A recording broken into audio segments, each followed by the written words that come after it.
ഇപ്പം താങ്കളുടെ എടുക്കുകയാണെങ്കിൽ എപ്പോഴും ഒരു വാർത്താ ചർച്ചകളിൽ വരുമ്പോൾ തന്നെ ഇപ്പം തമാശ രൂപേണ ആളുകൾ പറയുന്ന ഒരു കാര്യം തന്നെയാണ്, ഓക്കെ രാഹുൽ ഈശ്വരാണോ അപ്പോൾ പ്രതിഭാഗത്തിൻ്റെ ഭാഗത്തുനിന്നായിരിക്കുമല്ലോ എന്നുള്ളൊരു രീതി.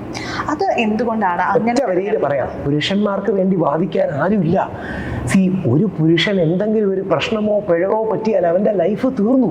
അങ്ങനെ ഒരുപാട് പേരെ നേരിട്ട് സപ്പോർട്ട് ചെയ്യുകയും കൗൺസിൽ ചെയ്യുകയും ഒക്കെ ചെയ്തൊരു വ്യക്തിയാണ് ഞാൻ. ഈ ടെക്നോ പാർക്കിൽ അടക്കം സംഭവിച്ചതാണ്. പുരുഷന്റെ ഭാഗത്തു നിന്ന് ചിലപ്പം വൈഫ് കൊടുത്തത് പരാതിയാകാം, ചിലപ്പം ഗേൾഫ്രണ്ട് കൊടുക്കുന്ന പരാതിയാകാം, വിവാഹ വാഗ്ദാനം നൽകി പീഡനം എന്ന് പറയുന്ന പരാതിയാകാം, 7-8 വർഷം ഒരുമിച്ച് താമസിച്ചിട്ട് പരസ്പരം അടികൂടിയതിനു ശേഷം 7 വർഷം പിന്നെ റേപ്പ് ചെയ്തിട്ടോ എന്ന് പറഞ്ഞ് പരാതികൾ ആൾക്കാർ കൊടുക്കുന്നുണ്ട്. പുരുഷന്മാരെ ആരുമില്ല അവരെ സപ്പോർട്ട് ചെയ്യാന്നുള്ളൊരു തിരിച്ചറിവ് നമുക്ക് വേണം. പ്രത്യേകിച്ച് കണ്ടുകൊണ്ടിരിക്കുന്ന സ്ത്രീകൾക്കും അവർക്കെതിരെ എന്തെങ്കിലും ഒന്ന് പറ്റിപ്പോയാൽ അവരുടെ മുഖം, പെൺകുട്ടി ആരാന്ന് പോലും ലോകം അറിയില്ല.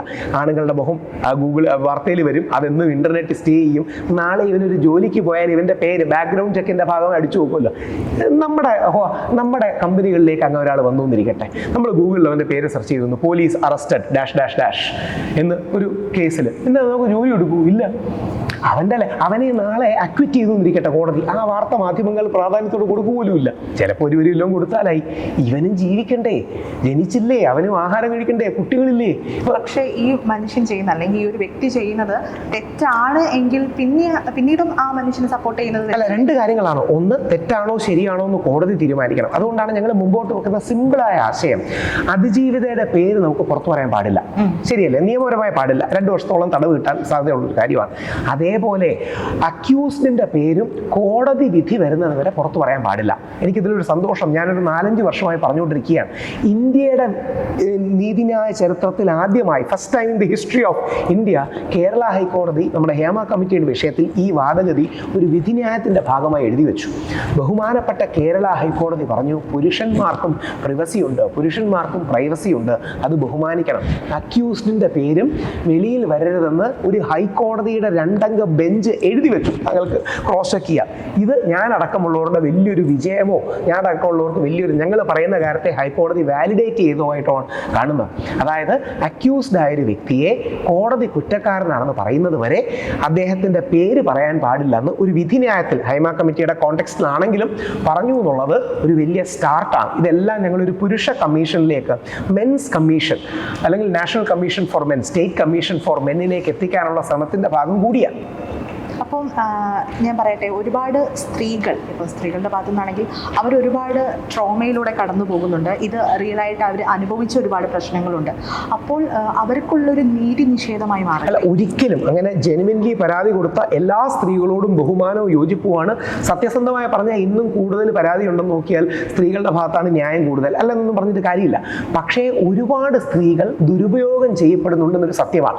BBC കോട്ട് ചെയ്യുന്ന ഇന്ത്യയിലെ ഒരു സ്റ്റഡിയിൽ 53.5% ഫോൾസ് റേപ്പ് കേസുകളെ കുറിച്ചൊരു കണക്ക്, സാക്ഷാൽ BBC, നമ്മുടെ ഒരു ഗോൾഡ് സ്റ്റാൻഡേർഡ് എന്ന് പറയുന്ന BBC ആണല്ലോ, BBC കോട്ട് ചെയ്യുന്നതിലടക്കമുണ്ട്. അതുകൊണ്ട് ശരിയായ പരാതി കൊടുക്കുന്ന എല്ലാ സ്ത്രീകൾക്കും ഒപ്പമാണ്. വ്യാജ പരാതികളിൽ ഞങ്ങൾ ഇല്ലാതാകുന്നു എന്നുള്ളൊരു തിരിച്ചറിവ് വേണം. ഞാൻ പേര് പറയുന്ന ശരിയല്ലെങ്കിൽ പോലും നാട്ടുകാർക്ക് മനസ്സിലാകാൻ വേണ്ടിയിട്ടാണ്. ഇപ്പം വിജയബാബു ആകട്ടെ, എൽദോസ് കുന്നപ്പള്ളി ആകട്ടെ, ഇവരെയൊക്കെ എത്രമാത്രം വേട്ടയാടി എന്നുള്ളതാണ്. ആ മനുഷ്യന് ജോർജിയയിൽ പോയി, പുള്ളിയോട് ഞാൻ ജോർജിയ എന്നാണ് എന്നെ വിളിച്ച് സംസാരിച്ചത്. അദ്ദേഹത്തിന്റെ മോനും വീട്ടുകാരും ഒക്കെ ഇല്ലേ, അവർ അല്ലെങ്കിൽ കുട്ടികളില്ലേ, അവർ സ്കൂളിൽ പോകുമ്പോൾ ഉള്ള വേദന ആലോചിച്ചു. അവസാനം എന്തായി? ഇവർ തമ്മിലുള്ള തർക്കവും പ്രശ്നവും ഒക്കെ ആയിരുന്നു, അവർ തമ്മിലൊരു റിലേഷൻഷിപ്പ് ആയിരുന്നു. അവസാനം ഇങ്ങനെ സംഭവിച്ചതാ. എൽദോസ് കുന്നപ്പള്ളി പുള്ളിയെ കൊടുക്കാൻ നോക്കി, പുള്ളിയോട് 1 കോടി രൂപ എക്സ്ട്രാക്ട് ചെയ്യാൻ നോക്കി, പുള്ളിയുടെ കേസ്, എന്നിട്ട് ഈ സ്ത്രീയെ കൊല്ലാൻ നോക്കി എൽദോസ് എന്ന് പറഞ്ഞു. അവസാനം കേരള ഹൈക്കോടതി, രാഹുൽ ഈശ്വറല്ല, കേരള ഹൈക്കോടതി പ്രോസിക്യൂഷനോട് നിങ്ങൾ എന്ത് സിനിമാ കഥയാണ് ഞങ്ങളോട് വന്ന് പറയുന്നതെന്നൊരു ഹൈക്കോടതിക്ക് ചോദിക്കേണ്ടി വന്നു.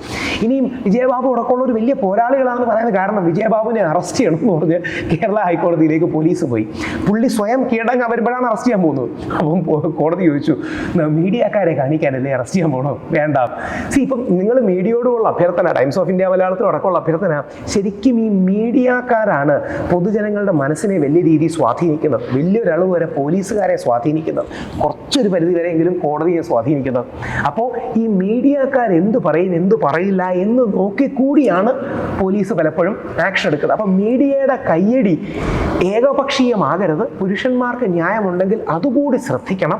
അവിടെയാണ് മെൻസ് കമ്മീഷൻ അടക്കമുള്ള കാര്യങ്ങളിലൊക്കെ ഒരു സാധനം വരുന്നത്. വേണമെങ്കിൽ എനിക്ക് 2024 ഏറ്റവും പോപ്പുലർ വാക്കെന്ന് മറ്റേ പ്രമുഖ മാധ്യമങ്ങളൊക്കെ പറയുന്ന പോലെ ചില ആൾക്കാർ പറയുന്നുണ്ട്, എൻ്റെ വിമർശനമായിട്ട് ഇവന് കുറച്ച് തന്ത വൈബ് കൂടുതലാണ് എന്ന്. അങ്ങനെ ഒരു വാക്കുണ്ട്. ഞാനൊരു റൈറ്റ് കൺസർവേറ്റീവ് നിൽക്കുന്ന വ്യക്തിയാണ്.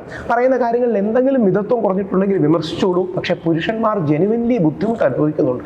അതുകൊണ്ട് ഈ കമ്മീഷൻ ഫോർ മെൻ അല്ലെങ്കിൽ മെൻസ് കമ്മീഷൻ പോലുള്ളൊരു കാര്യം ഉയർത്തിയെടുക്കേണ്ടത് നാളെ എൻ്റെയും നിങ്ങളുടെയും നമ്മുടെ വരാൻ പോകുന്ന ആണുങ്ങളുടെ വലിയൊരു തലമുറയുടെയും കൂടെ ഉത്തരവാദിത്തമാണ് എന്നാണ് പറഞ്ഞ് അവസാനിപ്പിക്കാൻ.